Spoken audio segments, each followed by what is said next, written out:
tayo, May? Yes, of course! Kailangan itutuloy natin ating gagawin ang camaron rebusado with crispy crablets. Ayan! Okay.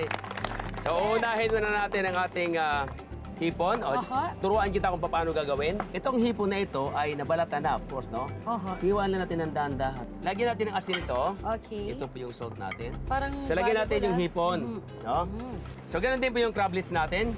Okay, natin wow! dito. So, nandiyan na, nakatimpla na po siya, May. Okay ang po. gagawin natin sa susunod ay yung tinatawag na camaron na dough. Yung butter, kung tawagin butter. Butter. Yung pang-camaron na harina na mayroon cornstarch. Okay. Katulad nito. Paghaluin natin yung cornstarch at saka yung harina.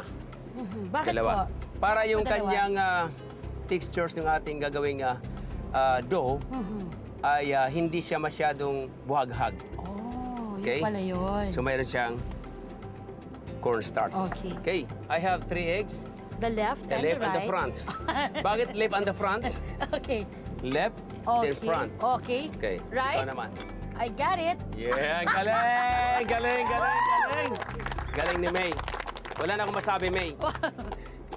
Then, of course, no? Kunting tubig. Okay po. Huwag mo nang Sure. biglain. Dahan-dahan po. Yes. There you go. Ganyan po. Yes. Alam mo ba ang technique para masarap ang camaron rebusado? Ano po? Since tayo mga Pinoy, mahilig tayong tumingin sa masarap ang kulay at masarap din kainin. Sige pa, May. Sige pa. More pa po. Lalagyan natin ng tomato paste. Kasi normally, pag sa normal na ginagawa, wala pong tomato paste. Ano po meron? Wala Ito talaga. po, lalagyan po. Okay. Sige pa po, kulang pa. Parang kulay ng camaron natin ay mamula-mula. Sino bang ayaw ng hipon na mamula-mula? Parang pisngi ni May. Mamula-mula. Oh, tsaka para ma-maintain yung kulay, no, Chef? Yes, nakita mo Alright. kasi ako naman. More pa po yung tubig? Konti pa. Okay. Right. Wow. Tama na po, tama na. Okay. So, ang ganda ng kulay, di ba? So, yan ang technique po lagi na tandaan tayo mga Pinoy i-upgrade natin. No? Okay. Bravo! Harina lang yan, pero bravo! Lagyan natin ng pamienta na durog Okay. at konting asin. Okay, Yes, May, I opo. forgot, no? Before, at least hindi pa na-fried. Ito ay pagkahiwa natin kanina, di ba hiniwa natin yan kanina? Yes, sir. Okay. Kinakailangan lang, pipisilin muna ng ganyan. Bakit po kailangan Ilagatok mo pisilin? lang. Para po tuwid na tuwid talaga siya.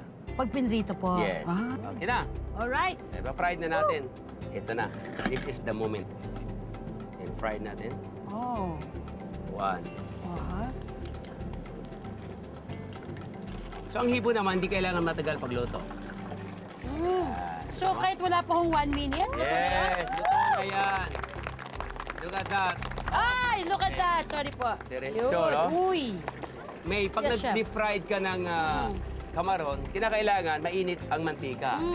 Para po. Para po, crunchy yung ibabaw, malambot po yung loob. Tsaka yung hindi dry na dry po yung itsura. Yes, No, sir? opo, tama po yun. Ganyan. Okay. Na yung crablets, madali lang ito. Pwede mo nilagay lahat. Okay. Ay. Tapos, isa-isa o dalawa. Opo. So habang nilalagay ni May ang ating crablets, lalagyan naman natin ng ating tinatawag na dekorasyon. Yung ating presentation na. Ipi-plating na natin. So para gumanda, Okay. ilagay natin ito, putulin natin. Tatayo natin gano'n. Ha? Para class din ang dating natin. Pang royal presentation. Pwede mo rin ito ibuhos, May. Oh, look at that. Ang ganda ng kulay! Ang ganda ng kulay!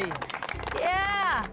Oh, may naiwan pa. Diretso na to sa bunganga. Yes! Joke Pwede lang. na, pwede na. Pwede mo na Galing. tikman. Don't shy.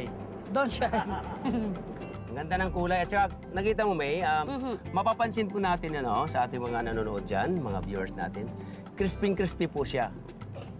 So, ang kailangan lang natin, May, Opo. pwede mong i-drizzle yung ating sauce, pwede mo namang ilagay dito sa dulo. Wow! Ganda. Para shiny, di ba?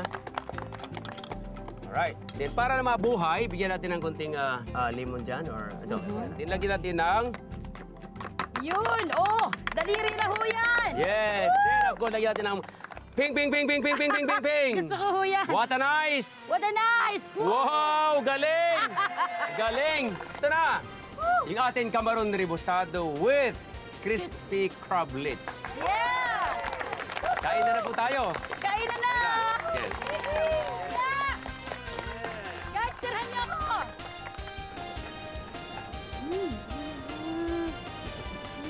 Sarap, no? Sarap. Wow!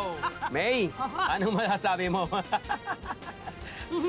Chef, oo nga, binalutan mo siya ng dalawang klaseng harina. Yes. Pero, kahit may balot siya, pagkagat mo talagang yung prawn, I can feel the prawn. Yes. Tapos with matching masarap na sausawan. Yes. Oh, the Crunchiness best. ando doon. Mhm.